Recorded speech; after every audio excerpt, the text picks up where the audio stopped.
حوتەمین دیداری سلێمانی لە زانکۆی ئەمریکی دەستی پێکرد. لانە سیاسیەکانی حکوومەتی هەرێم و بەغدا لە دیدارەکەدا پرسە سیاسی و ئابوووریەکان تاوتوێ دەکەن. دیدارەکە بۆ توانەوەی بەستەڵەکی سیاسی نێوان لایەنەکان و گەیشتنە بە ڕێکەوتن لەسەر پرسە هەستیارەکان. ئەمە ئەمساڵ حوتەمین دیداری سلێمانێکە لە زانکۆی ئەمریکی عێراق سلێمانی و ماوەی وەکو خۆشتان ئاماژەتان پێدا ماوەی ئەم دیدارە 2 ڕۆژە.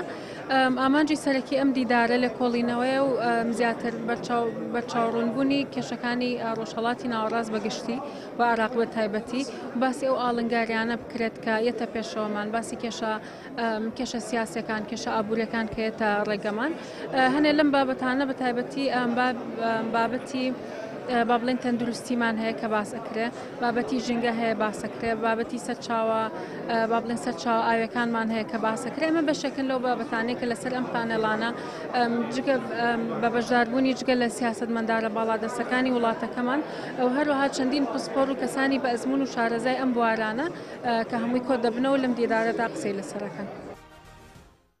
دۆخی سیاسی عێراق و هەرێم لەم دیدارەدا گفتوگۆی لەسەر دەکرێت.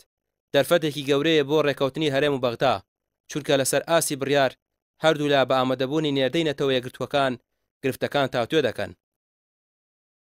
داری سلێمانی توانی هەموو جیاواز و ناکۆکەکان بەیەکەوە کۆ بکاتەوە بیر بکەنەوە لەوەی کە ئەو مەترسیانەی هەن ئەو هەڕەشانەی هەن ئەو ئالانگاریانەی هەن جددین و ئەگەر لە هەرێمی کوردستان و عێراق و هێزە سیاسیەکان و ئاستی دەسەڵاتی حکومڕانی و دەسەڵاتی دادوەری لە عێراق دامزراوە ئەکادیمیەکان ڕێکخراوەکان دامەزراوە میدیاییەکان دەستەبژێری ئەم وڵاتە و ئەنجومەنی نوێنەرانی عێراق و پەرلەمانی کوردستان بەیەکەوە بیر نەکەنەوە کارنامە و بەرنامە و ئەجەندەیەکی هاوبەش و نیشتیمانیان نەبێ بارودۆخەکان مەینەتبارترە بن چ دەرفەتی کارکردن خراپە بێ چ داهاتی خەڵک خراپە بێ چی ئابووری دەوڵەت خراپە بێ چ بەهەدەردان زیاترە بێ.